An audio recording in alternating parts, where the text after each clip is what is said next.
Olá, pessoal que está assistindo o Pix Summit ao vivo. Estamos aqui, tem podcast rolando em parceria com a Webidia. Obrigado aos nossos parceiros.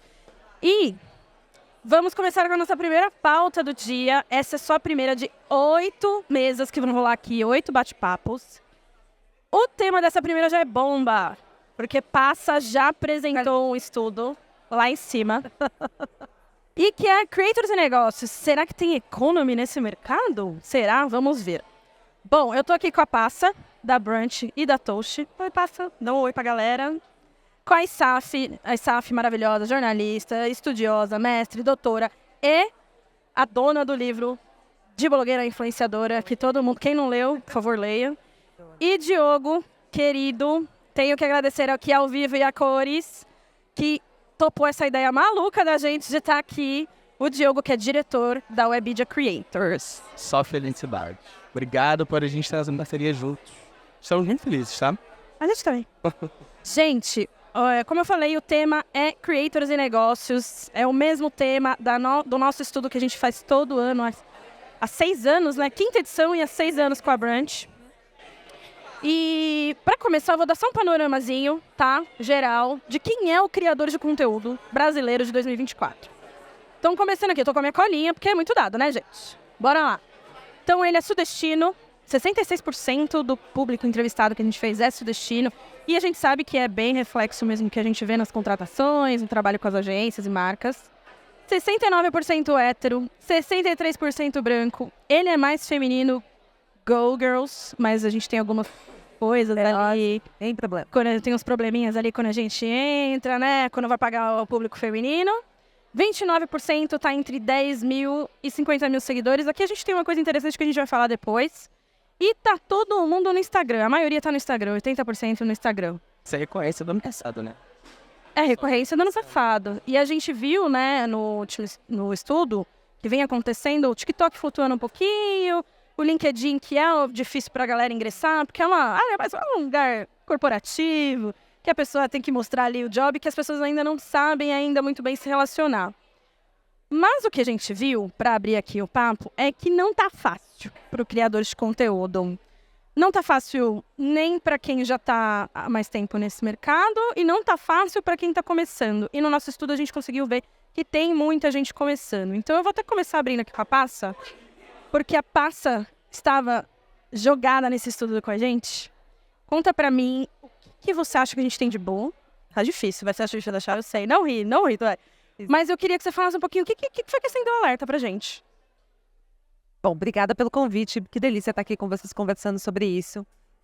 Quando a gente olha para ponto positivo, Ale, eu acho que tem para quem já tem o seu negócio em andamento, para o criador de conteúdo que já está fazendo disso de fato o trabalho dele, ele já conseguiu diversificar renda. Então ele já não depende de um único modelo de produto ou serviço, ou seja, ele não depende só da publicidade, ele já começa a ter uma diversificação maior. Uhum. Mas se a gente olhar no todo, a gente está falando de alguns regressos que a gente fez, algumas voltas no tempo, para ver o quanto o faturamento não cresceu, ainda que a inflação e o salário mínimo tenham crescido. A gente está vendo uma regressão, especialmente para os criadores entrantes, aqueles que estão começando no mercado agora, ele tem muita dificuldade de dar um passo em busca da profissionalização, dado o tamanho da informalidade, que esse foi um dado assustador esse ano. A gente está falando de 1 em cada 5 criadores são informais, eles não têm empresa aberta ainda, né? Ao mesmo tempo, eles já começam a criar conteúdo em troca de produto, né? Ele já está ali, de alguma maneira, interagindo com marcas, não necessariamente em uma relação comercial. É quase como a gente ainda estivesse falando de uma relação de consumidor-marca e não de criador-marca, sabe? Então, a gente tem esse desenho. Então, positivo tem, mas a gente tem bem mais coisas e desafios para a gente olhar ao longo desse ano e que precisam ser alertas que todo mundo tem que prestar atenção. Total. E a gente também viu um pouquinho no estudo, que a gente até chegou a refazer aquele recorte para o número de seguidores, que eu acho que é um ponto positivo, que a gente conseguiu ver que apesar dele não estar ganhando como ele ganhava antes, que a gente viu, o número de seguidor não virou exatamente a pauta para fazer ele ganhar mais. Então isso é um ponto positivo que a gente viu, né, no estudo. Porém, a gente fez alguns recortes para entender, né, quem são aqueles criadores que monetizam ali até os 10k, aqueles a partir de 10k, e a gente viu uma discrepância muito grande, né, nesse cenário, quando a gente fazia essa divisão. E aí, eu quero jogar aqui pro Diogo, que também tá no dia a dia com o criador, a Webbid é sempre muito parceira, tá ali muito perto dos criadores. Eu queria que você falasse um pouquinho pra gente que diferença que você vê no dia a dia, até sair um pouquinho dos dados do estudo, quando você olha o criador que tá ali, que não tá focado só numa plataforma, que diversifica o seu negócio, e aquele criador que ainda tá no sonho, né? Vou voltar pro dado primeiro. Volta, eu amo que tá todo mundo com o dado na mão. Porque tem uma vertente muito interessante que aparece ali para mim na pesquisa, que é o que a gente comenta no dia a dia também. O número de seguidores, de fato, ainda está conduzindo a precificação, a valoração desse criador, ou o engajamento já tomou a frente? A gente está olhando para um engajamento com uma maior qualidade, ou a gente está olhando para um impacto não tão qualificado? E eu acho que a pesquisa responde um pouco dessa pergunta. Acho que tem dados interessantes ali. Então, esse é spoiler, deixa pra galera, consuma, por favor. Já tá liberado ali a pesquisa? Já tá liberado. Já tá liberado pra baixar. Depois a gente vai mandar pra todo mundo, mas já tá liberado. Vou pegar um gancho aqui, responder outra pergunta, vou pegar um gancho na Passa também. Acho que a gente tem... a Passa falou muito do influenciador que já tá no final ali da jornada, já passou por muitas coisas e tá conseguindo diversificar o negócio, olhando... Talvez a gente tá falando do macro creator, de uma big celebridade ali, que já consegue ter seu próprio licenciamento, diversificar em produtos e tudo mais, etc. Mas eu também vejo que o criador que está no início da jornada, se ele identifica que ele também tem uma oportunidade de diversificar o negócio, sim, ele tem uma trajetória mais interessante do que a gente viu como resultado na pesquisa. Porque se o criador fica hoje, né, o início de carreira ali, o início da jornada, se ele espera a publi chegar, nem sempre a publi chega. Uhum. E eu gosto de um exemplo, eu sei que você vai me fazer uma próxima pergunta, mas eu gosto de um exemplo que o próprio Luigi usa, que é o criador de início de jornada, ele entender que, além da publi, ele precisa se identificar como um negócio. Ele precisa olhar para a Creator Economy com uma estratégia de marketing de funil, como a gente olha para qualquer parte da estratégia do marketing digital hoje dentro do digital. Então, a produção de conteúdo de topo de cadeia para atrair essa base engajada para dentro da sua jornada. Então, o próprio Luigi faz isso muito bem. Ele fala sobre isso muito bem no próprio infoproduto que ele tem. Então, se a gente olha para um topo de cadeia com conteúdos mais efêmeros, como cortes, reels, etc., traz isso para um meio de funil, engajando uma comunidade, abraçando aquilo com conteúdos e usando todas as ferramentas que a gente tem hoje à disposição para olhar no fundo de funil. E aí sim o influenciador pensar numa estratégia de monetização em infoprodutos, a própria produção de produtos físicos, monetização de comunidade, subs, etc. e tudo mais, você consegue ver uma estratégia de diversificação de monetização do criador no início da jornada, desde o início da jornada, ele aumentando essa cadeia e não esperando aquele grande momento do estouro, a publi chegar e aí pensar nessa diversificação de produtificação. Perfeito. Eu vou até mudar a pauta porque já lembrei de outro dado. E aí eu vou responder só um ponto. Fala. Tem economy nessa creator. Tem economy nessa creator, então a gente já vai falar disso, tá?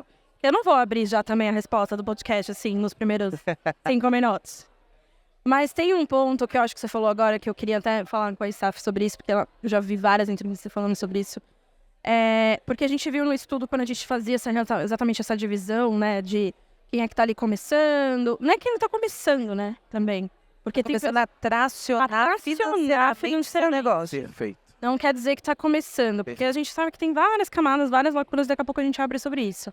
Mas quando a gente olhava e ouvia essa diversificação, a gente viu outras coisas subindo, né? A gente viu o infoproduto, a gente viu que o infoprodutor, os cursos, a mentoria, a consultoria, fazendo crescer um pouquinho essa atração do grupo que tá um pouquinho já saindo, já um pouquinho deixando de focar na plataforma.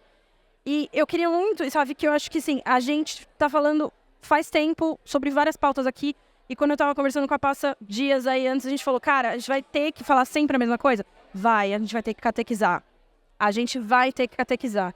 E eu queria muito que você falasse desse problema, esse alerta que a gente tem que falar da pessoa ficar focada, não só na plataforma, mas às vezes só em uma plataforma. Eu acho que a questão principal é reconhecer que o influenciador, o creator, ele é um trabalhador, né? Então a gente começa com essa discussão. É empreendedor, é chefe de si. aí são terminologias que a gente vai usando para tentar dar conta do mercado, mas acho que a principal questão é um trabalhador de plataforma, porque ele não está só na plataforma para poder fazer vingar o negócio. Ele trabalha para a plataforma produzindo conteúdo, mesmo quando ele não vive disso ainda, né? Então, por exemplo, vocês comentaram sobre como é que os criadores trabalham ainda sem ganhar uma renda a partir dessa produção de conteúdo. Mas alguém ganha em cima disso, né? Esse é o contexto que a gente chama de plataformização do trabalho. Então, a gente tem um trabalhador de plataforma que está dedicado aí a entender a sua relação com esse espaço. E isso significa, gente, que eu acho que esse é o ponto da catequização, entre muitas aspas, que você trabalhar para uma plataforma, você vai depender de um chefe invisível que está ali definindo horário de trabalho, velocidade de trabalho, quantidade de entrega, que parece que não tem chefe, mas tem chefe, é um chefe invisível. A gente fala sobre isso muito, né? Que aí o nome desse chefe pode ser qualquer coisa, mas geralmente é o algoritmo, né? É como os próprios criadores falam, o algoritmo me baniu, o algoritmo me fez isso, o algoritmo me fez aquilo. Então tem um chefe aí operando, e aí qual que é o grande ponto? Se a gente pensa em depender exclusivamente de uma plataforma única, você também vai ficar à mercê dos ditames da plataforma, que às vezes são até contrários ao que você está desenhando como seu negócio, né? Ao que você imagina como produção, a ritmo de produção. Porque, no fim, a gente está falando de trabalho decente, do mínimo de possibilidade de fazer com que essa carreira seja sustentável a longo prazo, né? Então, acho que tem questões nesse sentido. Reconhecer que se trata de um trabalho numa plataforma e que, enquanto você está ali trabalhando sem monetizar de fato, você já está fazendo a roda girar, né? A grana girar. Então, acho que isso é super importante de reconhecer e pensar estratégias para sair desse formato único. Trabalhar só para uma plataforma ou levar a sua influência para outros lugares e tentar também capitanear nesses outros espaços, né? Perfeito, né? O conteúdo é seu, mas a plataforma é terceirizada. Exatamente. Se um dia essa plataforma sai do ar. A gente viu uma saindo. Exato. E quando a gente viu a saindo, inclusive, gente, quando a gente estava rodando o estudo, foi exatamente nesse período que saiu. Foi bem no período. Foi bem no período. E o Threads que não aparecia, apareceu. Para você ver como essa dependência já gerou, em questão de 2 semanas, uma movimentação. E comparando com o Twitter no ano passado, uma porcentagem bem representativa, né? Total. E eu acho que assim, o problema não é você ficar numa única plataforma. A ideia é reconhecer que aquele espaço, ele não é seu. Então assim, o meu foco é o Instagram. Beleza, seu foco é o Instagram. Você pensa formatos para o Instagram, pensa inovação no Instagram. Mas como é que você pensa seu negócio alargado, né? Como é que você pensa caminhos outros, independente do Instagram? Porque você é produtor de conteúdo. Acho que o barato é esse, né? Ou será que é oferecer serviços outros para as marcas? Será que é mobilizar comunidades para outros espaços? Não sei. Então, assim, não é disparar para todos os lugares, numa estratégia maluca de tem que estar em todo lugar. Nasceu uma rede, agora eu tenho que correr para lá. Às vezes não é isso, mas é reconhecer também onde é que você está nessa economia de plataformas, né? Perfeito. E eu acho que uma coisa que a gente também viu, falando nisso, pegando esse gancho, foi o creator, né, da própria marca, né, aparecendo um pouco mais. A gente viu ele aparecendo um pouco mais, mas também quando a gente viu as necessidades gerais de todo mundo, e eu queria que você falasse um pouquinho sobre isso, que a gente viu que ainda estava ali o número de seguidores, ainda estava ali o problema de ter alguém para produzir, e o criador de conteúdo, a gente via que ele se enxerga como empreendedor, cresceu, assim, se enxergar. Não. Mas quando a gente via o que ele precisava, os desafios, suas necessidades, a gente via que relacionamento estava lá embaixo. A gente via que até investimento estava lá embaixo. A gente Visão estratégica. Visão estratégica. Assessoria contábil estava lá embaixo, quando a gente acabou vendo que o número de pessoas sem empresa aberta aumentou. Então ele não vê como desafio assessoria contábil, mas ele não tem empresa aberta. Então você vê que tem um abismo aí. Eu queria que você comentasse um pouquinho sobre essa parte de da necessidade. Eu vou partir de 2 key points que a gente apresenta na pesquisa desse ano. A primeira é sobre a prioridade estratégica e da importância que alguns criadores já começam a sinalizar que olhar para essas demandas que são vistas como menos técnicas e mais atravessando a estratégia e a estrutura do negócio, começam a ganhar mais valor. Então, por exemplo, o criador que ele ainda está ganhando tração comercial, ele é um criador que ele olha muito mais para a técnica. Eu preciso aprender a gerenciar melhor meu tempo, eu preciso aprender a criar conteúdos melhores, a montar uma linha editorial. Já o criador que já tem tração comercial, ele já começa a olhar, olha, eu preciso de uma pessoa que cuide do meu comercial junto comigo, ou eu preciso estar mais próxima dessa gestão junto com a minha agência, eu preciso ter uma visão de negócio associada às minhas finanças um pouco mais bem estabelecida. Então, parte nesse lugar, o bom da pesquisa desse ano é que a gente dividiu esses perfis e a gente consegue ver a necessidade que esses grupos têm, que são diferentes. Para quem está no começo, não é a mesma demanda de quem já está com um modelo de negócio tracionado. E a segunda é quando a gente entra... Pensem na avaliação da saúde mental hoje dos criadores, e do impacto da saúde mental. A gente está falando de todo mundo ser creator, né? Qualquer pessoa hoje está criando conteúdo. Bom, um profissional começa a criar conteúdo. Isso, de certa maneira, está criando o entendimento que criar um perfil na internet, produzir conteúdo para esse perfil, é um efeito ou um estado transitório. O que isso quer dizer? Quer dizer que essa pessoa não está criando conteúdo porque ela quer se profissionalizar como criador, mas ela usa esses espaços para amplificar ou acelerar o seu desenvolvimento profissional, seja para um profissional CLT ou um especialista, ou para o CEO da empresa, que também usa isso como canal de comunicação, visto que hoje as pessoas também querem uma comunicação CPF para CPF. Então, são dois desafios diferentes. Quem é criador e está desenvolvendo um negócio como criador, vai ter um olhar muito mais de longo prazo. Esse profissional, o CEO, né, os executivos das empresas que começaram a usar mais redes sociais agora, eles não usam isso porque eles querem catapultar isso como modelo de negócio, mas porque isso acelera o desenvolvimento profissional deles. Então, inclusive para a gente saber o lugar que a gente... E não se cobrar, né, Ale? Que a gente às vezes fica se cobrando no lugar, não. Eu sou um profissional, estou aqui criando conteúdo, eu tenho que fazer publicidade também para ser validado. A SAF fala muito disso. E às vezes nesse lugar da jornada, que é só o meio e não o final, fazer publicidade nem sequer é algo que ele deveria estar cogitando. Total. Né? Total. Você quer falar um pouquinho sobre isso? Não, eu acho que tem uma coisa que a Passa falou do meio e não do final, que eu acho que é básica, assim. Pensar que às vezes tem um profissional que o digital é caminho, enquanto o criador de conteúdo, geralmente o trabalho dele tem começo, meio e fim nas plataformas. Isso é bem decisivo, assim. O que isso significa? Às vezes você é um dentista, um arquiteto que está no digital para levar para o seu escritório, para o seu consultório. Enquanto o criador, ele está integralmente pensando em estratégias dentro das plataformas. E isso muda as questões relacionadas a cobrança, estratégias de trabalho, relação com conteúdo, né?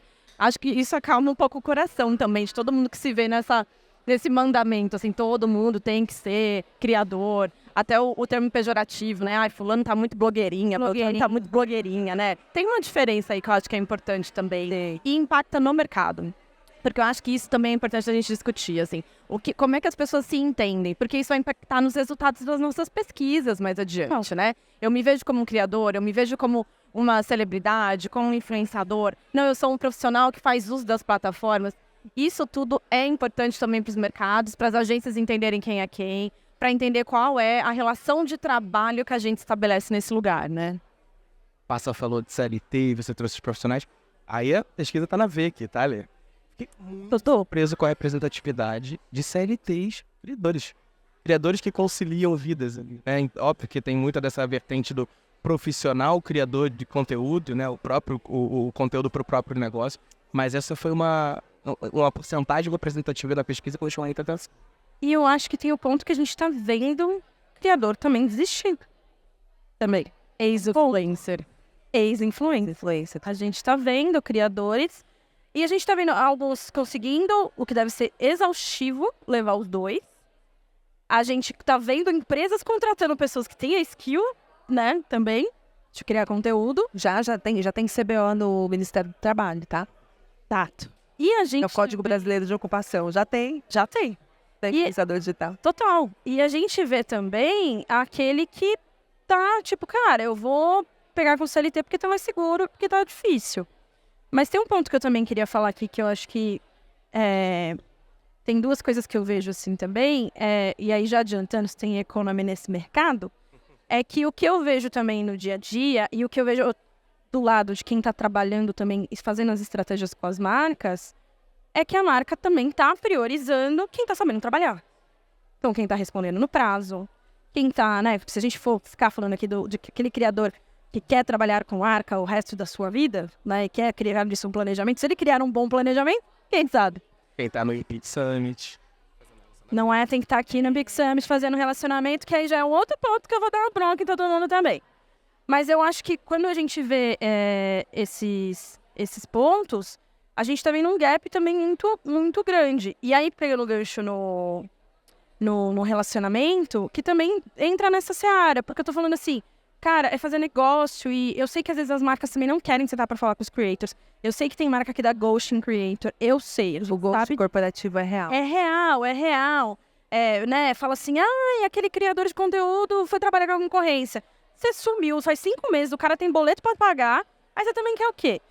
Eu mesmo que trabalho dos dois lados, eu falo muito pra marca, cara, relacionamento é estratégia em qualquer ponto, é estratégia. E aí eu acho que também tem esse ponto de vista do creator, porque também tem creator que não tenta também fazer isso. E aí eu vou fazer até um panorama com outra pesquisa que a gente fez esse ano de ROI, que é entrevistar as marcas e os anunciantes.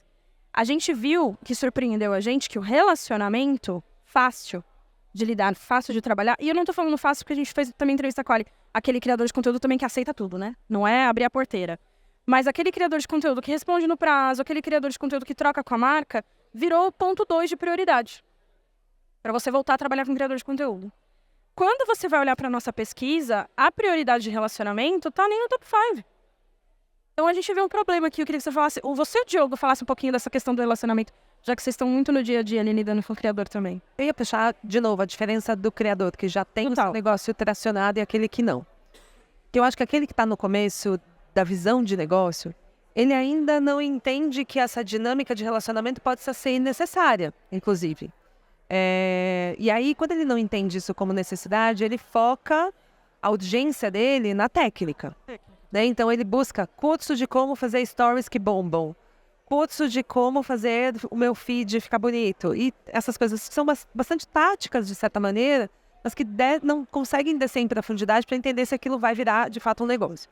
Mas aí acho que também mora os primeiros passos do criador, porque para ele também dar sequência, entender que aquilo pode ou não virar um negócio, ele tem que tatear, né, gente? Total. Ele tem que sentir, ele tem que perceber esse mercado. Então, a gente fez um recorte na pesquisa, para quem vai acompanhar depois no detalhe, que a gente não conseguiu falar aqui, só vai ficar aqui no podcast. A gente fez um recorte para criadores que são independentes e são agenciados. E o que a gente descobriu nesses dois perfis é que o que é agenciado, ele já está com uma cabeça mais de pele no jogo. Ele já está afim de não mais se entender como um produto de prateleira das agências. Isso é tão importante e relevante, gente. Isso é amadurecimento. Isso mostra que o mercado está, pelo menos esses criadores que já entenderam-se como negócio, eles já entenderam que eles sentam na mesa para negociar junto, para conversar junto. Não é uma coisa que você joga no colo de alguém para fazer e faz para mim. Pelo contrário, ele senta junto, ele define junto, ele gera relacionamento junto. Porque o relacionamento com a marca também é dele, né? E é tão dele quanto da agência. Ele precisa participar disso. Enquanto aquele que ainda está tateando, ele está no tático. Ele vai no lugar mais tático. O criador que já se viu como negócio, ele já está colocando um pouco mais da pele no jogo. Ele está começando a participar mais. Ainda é pouco, mas ele já começa a dar sinais que está participando. E isso é super positivo. Ajuda as agências, inclusive, a moldar. E é um panorama novo para as agências. Porque até então, a maioria trata o criador como um produto de prateleira. Total. E aí, quando você inverte o jogo e traz o criador como um protagonista na mesa, na conversa, tem que mudar, inclusive, a perspectiva de como esse trabalho é feito. Não, e é muito louco que eu também já trabalhei com algumas marcas e agências e tal, que eles já viraram pra gente falar, cara, quando o criador de conteúdo foi na reunião, o negócio brilhou. O negócio muda. O negócio muda. O negócio muda. E eu queria que você falasse sobre isso. Exatamente. O criador precisa entender que isso vira negócio. Ele sentar na mesa, vira, passionate, faz diferença. As marcas pedem um vídeo mandado para uma reunião comercial bem quentinha, no fundo lá, quase no fechamento, vira negócio. E o criador precisa virar o seu próprio comercial? Não. Ele precisa participar do processo. Super, é coisa da pele no jogo. Ele tem que estar envolvido também, porque isso faz toda a diferença. E a relação da gente, a gente sabe que, e a pesquisa também trouxe esse cheiro pra gente, né? O criador, um conflito ali, com a participação do agente, até quando eu sou só um produto na prateleira de uma agência que está me escateando. Essas relações, elas precisam ser muito bem escolhidas. Bem escolhidas, né? A gente tem uma vasta variedade de agências, de agentes, de perfis diferentes, de inícios diferentes. Então, assim, saber escolher quem está te representando, eu acho que é o que faz toda a diferença nesse momento do mercado. Apareceu na pesquisa isso, que Exato. é um diferencial ter alguém que consegue te apresentar da maneira como você conseguiria fazer isso e às vezes até melhor. E a gente sabe que para conseguir fazer isso exige repertório, existe treinamento, existe conhecimento. E a gente está falando de um mercado de... O YouPix está fazendo 18 anos, né, gente? A gente está falando de maturidade aqui, só que o boom desse mercado veio durante a pandemia. Então a gente ainda tem uma evolução nesse profissionalismo, inclusive dos bastidores, né? Dessa evolução do que acontece atrás das cortinas ainda é um pouco incipiente mesmo. Sim, até quando a gente olha para quem é que tá desenhando a estratégia, quem tá construindo ali do outro lado, a gente percebe que tem esses gaps também, né? E aí eu acho que, a gente tá falando aqui de relacionamento, eu acho que é uma coisa que a gente já entendeu, quando a gente vai vamos num evento, vamos sentir que esse evento é tipo de contadores, né? A gente já percebeu que as pessoas vão se encontrar, vão fazer esse network, tem esse perfil empreendedor. Estamos cheios? Estamos, tá? Mas um ponto que a gente fala, e a Passa, a Rafa também, o Saf, o Diogo estão sempre nos eventos por aí, como também tem poucos eventos que a gente vê, que é um espaço para fazer networking, é um espaço... Eu já vi criadores de conteúdo saindo com job daqui, real, que nunca tinha trabalhado, ou se não com job, ou começou a estruturar uma outra forma do próprio negócio. Eu já vi criador que não tinha contador, saiu com o contador daqui. Saiu com o contador daqui. E tem a ver com essas camadas também da cultura empreendedora no Brasil. Eu queria falar com vocês, Saf, sobre isso. Sobre esse BO do criador também não tem seguido, principalmente, lembrando, fazendo essa diferenciação de quem ainda não tem essa atração, porque também ele não tem, às vezes, dinheiro também para sair investindo, não é mesmo? São várias camadas. E eu queria que você falasse um pouquinho desse BO de se enxergar como empreendedor também. Que tem a ver com a relação, tem a ver com olhar o que ele precisa melhorar no negócio dele. Tem essa questão de falar, não preciso ser o comercial, mas preciso fazer parte, preciso da minha cara. Afinal, ele é, né, a vitrine do negócio dele. Eu acho que o ponto tá aí. Ele é a vitrine do negócio dele, mas eu acho que, às vezes, o criador resume a atuação a ser vitrine. Ah, total. Então, assim, o que eu preciso para ser um criador? Expor bem a minha vida. Isso faz parte, inclusive, de quem atua na lógica da influência da intimidade, né? De mostrar lifestyle. Nem todo mundo precisa pensar uma vitrine da própria vida. E aí, quando a atuação se resume a isso, o criador esquece que ele, como qualquer profissional, tem competências e habilidades profissionais específicas. Isso tem a ver com não só repertório que a Passa trouxe, mas tem a ver com, por exemplo, ser leitor de tendências. Sabe o Cool Hunter, assim, que a gente discute em outras áreas? O criador é Cool Hunter também. Ele lê tendência de plataforma, lê tendência de mercado. Ele é o cara que precisa estudar formato, estudar conteúdo. É a pessoa que precisa, quando o Diogo trouxe, tem que sentar na mesa e pensar junto, só pode sentar na mesa e pensar junto quem está estudando e pensando formato, pensando criação de conteúdo. E não é pensar só no efeito, na lógica tática que a Passa trouxe, né? Não é só como é que eu faço para converter, para ter tal número. É pensar estrategicamente, né? Então, quais são essas competências profissionais necessárias para um criador de conteúdo? Ele é multiplataforma, então ele é o cara que precisa construir uma narrativa que caminha por múltiplas plataformas. Ele é liderança de comunidade, então desenvolver habilidades que tenham a ver com liderança de comunidade. A lista de competências e habilidades profissionais é gigantesca. E eu acho que um jeito também de se aproximar dessas competências é entender que o criador faz parte do mercado publicitário. Parece bobo falar disso, né? Mas é evidente que se você entra num mercado que, para entrar, você não precisa necessariamente passar por uma construção de expertise específica, você entra sem precisar disso, mas estando ali, você tem que reconhecer seus pares, entender como é que se trabalha, qual é o pressuposto da atuação. É colar nos colegas, assim, não só criadores, mas donos de agência, publicitários, equipe de mídia. É entender o que cada um está fazendo, porque o influenciador está nesse pacote, está trabalhando junto. Eu acho que às vezes perder a perspectiva de onde é que você está, que mercado você está, esvazia a atuação e resume a atuação a eu estou mostrando minha vida todo dia, por que não está rolando job, né? Parece que o problema está aí, quando na verdade está em reconhecer que está um mercado gigantesco, junto, correndo junto, né? Acho que é isso. A gente viu muito da pesquisa, eles se autodenominando empreendedores. Isso é empreender. Exato. É participar do processo. E, de novo, não é ser microgerenciador. Participar de todos os microprocessos. Mas empreender dentro da sua própria empresa, dentro do seu próprio negócio. Até porque aí, gente, ouvindo a ISAF falar, a gente começa a colocar de maneira imaginária cada crachá que o criador carrega. Total. Então você vai ver quando no final do dia ele tem 50 crachás de cargos diferentes que ele precisa aprender e chega um momento que ele vai precisar tirar e dar para alguém.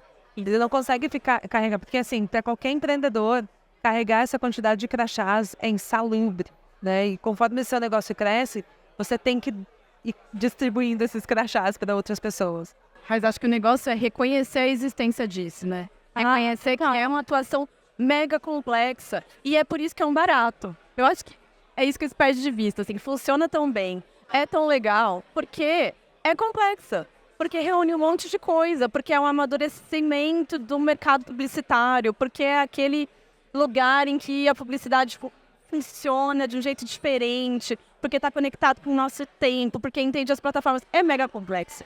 Então, acho que reconhecer isso faz parte da atuação. A gente não vai ignorar que isso reverbera em precarização, acúmulo de funções. Não é fazer vista grossa para isso, isso está posto. Quando a gente fala de plataformas, a gente está quase que consequentemente falando de precarização do trabalho. Mas acho que a gente está aqui pensando em carreira, né? Uma carreira que seja sustentável e que dure muito tempo. É isso, para isso que existe, inclusive, o IPIC Summit, para a gente pensar carreiras que tenham longa duração, né? Que não acabem agora no post que bombou e viralizou. Perfeito. E passar o crachá, passa. Não quer dizer se distanciar totalmente do processo. Não é terceirização de uma responsabilidade que você não volta nela o tempo todo. É você entender os momentos que você precisa voltar porque tem alguém ali representando você.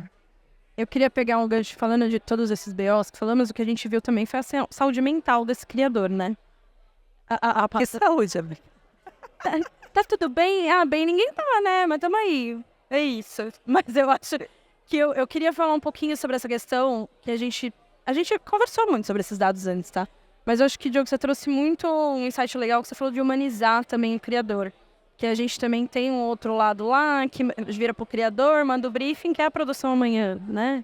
Tem aquela marca que quer pegar o criador, botar todo o criador também que a gente nem falou aqui do GC, né? Que quer colocar ele também nessa mesma sacolinha, né? Que também são coisas diferentes. Ai. Mas eu queria que você falasse um pouquinho dessa questão do outro lado ali, desse papel de humanizar o criador também de conteúdo. De entender, né? Beleza, estamos falando de negócio, tá todo mundo aqui na mesa falando de negócio. Mas tem pessoas ali do outro lado, né? E tem pessoas que, eu acho que o maior ativo dele também é a entrega ali que ele tem ali com a comunidade dele. Eu já vi criador de conteúdo falou, cara, eu falei pra marca que não tava bem, e a marca falou, vai lá e faz. Eu falei, mano, mas não vai fazer nem sentido. Então eu queria que você falasse um pouquinho sobre essa humanização que a gente precisa olhar também para o criador de conteúdo. A questão é que para falar de humanização, a gente traz algumas palavras que doem pro mercado publicitário, principalmente. Prazo, tem alternativas. Isso realmente dói? A gente está falando de um mercado, quando a gente olha o mercado vindo, olhando para o produto criador de conteúdo, pensando dessa forma, a gente está falando de um mercado que está muito acostumado com volume, trabalhar mídia. E mídia é coisa, criador não é. É o criador que... Uma campanha que a gente tem um prazo. Né? A mídia é coisa, o criador não é. Então, uma campanha, quando a gente sempre trabalha com prazo determinado, se o criador tem um burnout, se o criador tem problema de saúde, se o criador tem problema pessoal, a gente precisa entender esse lado humano. Qual é o lastro de alternativas que a gente tem? A gente vai tirar esse cara da campanha porque ele teve um problema pessoal? É isso? Essa é a solução? Porque o nosso prazo está apertado, a gente precisa entregar a campanha até determinado momento. É difícil falar de prazo, é difícil colocar esse assunto na mesa, mas ele é necessário. É uma realidade que a gente precisa trabalhar um pouquinho mais. Isso é um fato. E sabe que eu acho que tem uma coisa também, que é ótimo que o Diogo traz isso pra gente pensar, que é quando você desconsidera o criador humano, você tá lidando com ele como se você estivesse lidando, sei lá, com a atriz, com o ator que você contrata, roteiriza, manda falar. O criador tá a semana toda postando nos stories que o filho tá doente, que tá mudando de casa, e de repente aparece uma publicidade mágica, do nada. qual é a efetividade desse negócio que aparece ali enquanto ele tá desabafando, enquanto ele tá falando. É zero, assim. Aí depois a resposta da marca é dizer não funciona trabalhar com criador de conteúdo, não dá certo trabalhar com... Não engajou, né? Então acho que se quer pra ontem, então a gente contrata um bom ator que pra ontem ele faz, né? É o roteiro e daí ele vai lá e faz. O criador postando conteúdo, estou internado, e a marca perguntando, ele não entregou o roteiro? É. O que aconteceu? O que aconteceu? Eu vou puxar, e aí volto lá, e acho que um dos pontos que a gente abordou bastante desde a pesquisa do ano passado, e a gente reforçou esse ano, colocando nos key points, que é sobre o debate coletivo em busca de políticas públicas e acordos com esse mercado. Só que, o que a gente tem hoje? A gente tem um mercado publicitário que é pujante, é majoritário quando a gente está falando do dinheiro que circula na mão dos criadores, então ele é necessário que se exista criadores sentando nessa mesa para conversar com essas outras entidades de classe que hoje definem, por exemplo, as regras da publicidade, que é o CONAR, o SEMPRE, que faz a própria regulação das agências de publicidade no Brasil. A gente tem que sentar com essa turma. E o criador, quando senta nessa mesa, ele não pode sentar lá como um CPF. E usando o exemplo da coisa, né? Ele não senta como CPF ali. Ele precisa sentar como uma entidade de classe. E aí eu falei que urge a necessidade de nascer uma associação de criadores, e ainda que seja pequena, a gente não precisa falar de uma grande associação que envolva todos os criadores do Brasil, mas algo que já comece a endereçar coletivamente essas pautas. Porque a gente só senta e muda a realidade do que a gente tem nesse mercado quando a gente tem debate público. E debate público, ele não é o post reclamando no mercado no Twitter ou lá no Instagram.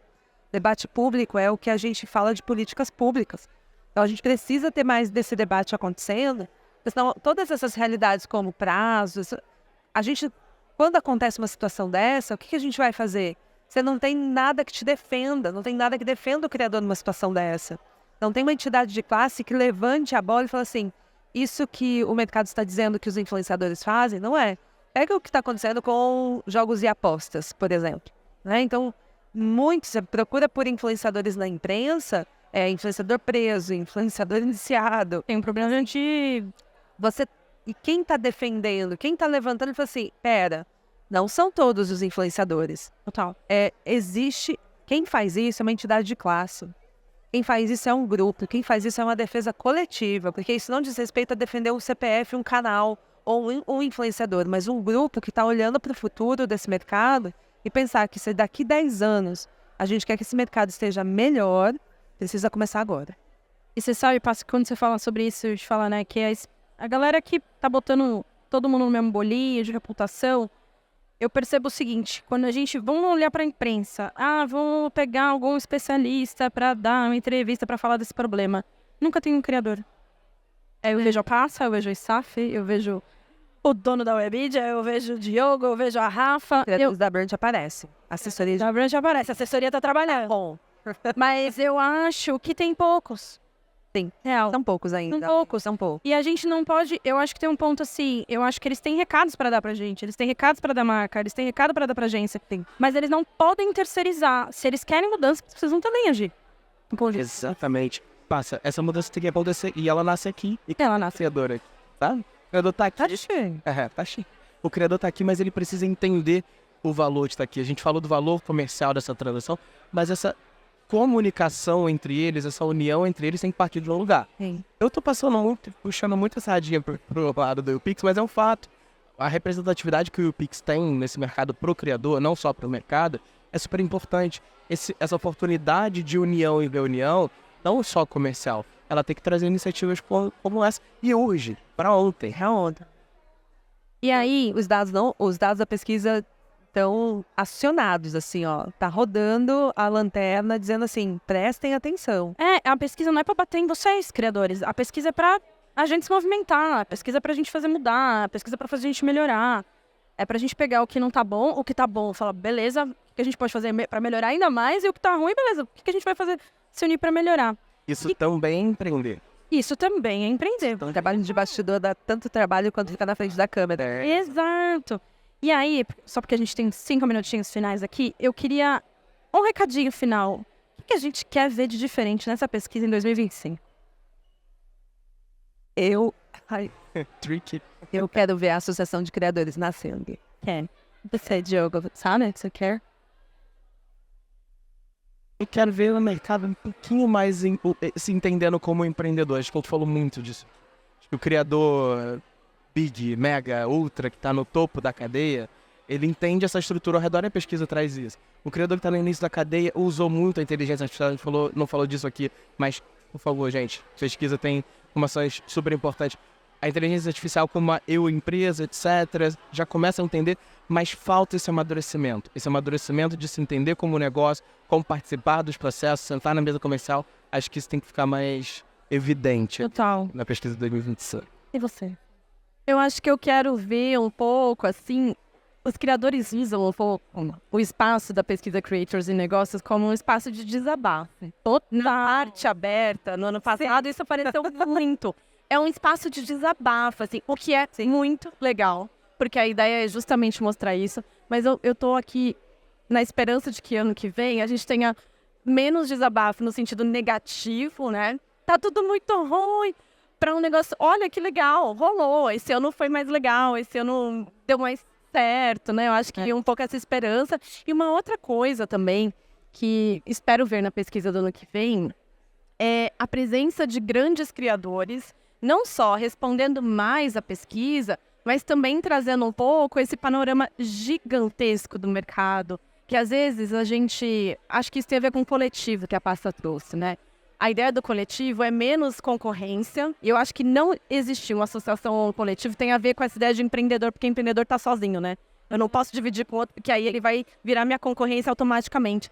Então, acho que a presença de criadores em todos os segmentos mostrando existem caminhos possíveis. O caminho é por aqui ou é por ali. E acho que isso tudo tem a ver com esse espaço aberto, ser menos de um desabafo triste, mais de um negócio mais pra cima. Posso fazer uma provocação também aqui do que eu gostaria de ver na pesquisa ano que vem? Uma maior representatividade e diversidade do Nordeste. A gente viu o Sudeste predominante. E de negócio também, né? Exato. Não só jogando pro lado da publicidade, mas fazendo negócio, fazendo negócio. Olhando em números, né, da pesquisa, a representatividade do Sudeste é muito grande, mas se a gente for olhar em volume populacional, a gente está falando de 70 e poucos milhões de pessoas no Nordeste e 80 e poucos milhões no Sudeste. Não há tanta discrepância assim em regionalismo. Tem gente pra caramba, tem uma representatividade muito grande. Eu acho que o mercado... Tem muito criador bom lá também. O regionalismo precisa ser mais diverso na produção de conteúdo. Total. E no negócio também, né? No ponto de vista de negócio. Eu queria ver Sudeste juntando com o Nordeste fazendo negócio. Eu quero ver a Faria Lima. Eu queria ver a Salvador descendo aqui na Faria Lima e fazendo negócio. Eu acho que era o que eu queria ver, assim, essa diversificação. Gente, a gente precisa caminhar para o final. 2 minutinhos. Eu tenho os últimos recados aqui. Querem falar mais alguma coisa? Mais algum recado? Falamos bastante, né? A gente falou bastante. Baixem o estudo. A gente também vai mandar para todo mundo ali que está na base da UPix. Vamos postar, a Brant vai postar, todo mundo vai postar. Baixe o estudo. É importante que a gente se escuta. Eu acho que uma coisa que eu quero ver é, tipo, se relacionem, troquem. Mas não se junta só para ficar falando mal. Se junta para criar solução. Se junta para, assim, relacionamento faz negócio, gente. Vocês precisam trocar mais entre vocês, real. E vocês precisam trocar mais aqui, ó. Aqui mesmo a gente tá vendo aqui no Summit, tem várias plataformas, agências, enfim, tem... Até o ManyChat também tá aqui. Então, tipo, tem muita gente aqui querendo trocar. Então, assim, aproveitem esses encontros para estarem juntos. Estamos falando aqui, a gente, pelo Instagram, conversando Com o Playnest. Tem um mascote, eu vou falar, não deu pra aguentar. Tem um mascote aqui. Tem um mascote do Playnest invadindo o espaço do Instagram. Assim, Magalu tá aqui, L'Oréal tá aqui, tem marca, tem plataforma, tem... Ai, o Pix tá aqui, gente. Estamos aqui. Eu queria muito, muito agradecer vocês por estarem aqui com a gente. Real, esse papo já abri com uma lapada. Mas a gente precisa falar verdades. Não tem como a gente evoluir se a gente não falar verdades. E os últimos recadinhos, que esse é só o primeiro de 8 mesas que a gente vai rolar aqui. Eu vou passar um pouquinho a programação, tá? Então, a gente, o próximo aqui vai ser sobre creators no tapete vermelho. A galera do Telecine vai estar aqui com criadores de entretenimento. A gente vai falar como é que essa galera tá pautando até o que sai de produção cinematográfica por aí. Essa é real. A Bruna Adora Cinema vai estar A Bruna Adora Cinema vai estar aí. A gente vai falar sobre inteligência artificial. Eu vi que essa estava favoritada real lá no nosso aplicativo. Gente, tá tudo no aplicativo, a agenda. Eu vi que essa estava favoritada. Vai ter Vicky Gaibar, Paula Aguiar, Ana Freitas discutindo aqui como é que a gente pode usar ela como ferramenta. A gente fica muito aqui, vai matar... A gente está 3 anos falando que esse negócio vai matar o negócio. Então, há 3 anos. A questão é que dá para usar para mudar o seu negócio. Das Freitas do Penóquilo? Você vai assistir, né? Que mais? Vamos falar sobre diversidade. Será que a modinha aí passou? A gente precisa dar umas alfinetadas aí também, né? Em relação à diversidade. Sobre a gente falou aqui um pouquinho. A gente é herói ou vilão. E depois a gente tem sobre empreendedorismo, carreira na influência, quem tá no bastidor. E comunidades e ecossistemas com criadores e reviews e mais reviews. É isso, gente. Eu queria muito, muito agradecer. Continua aqui com a gente no podcast, junto com a Webidia. Brigadão. Obrigada, gente. Obrigado, pessoal. Obrigado, Ale, por essa parceria. Pra gente estar aqui. Agradeço em nome da Webidia, se for o dono da Webidia.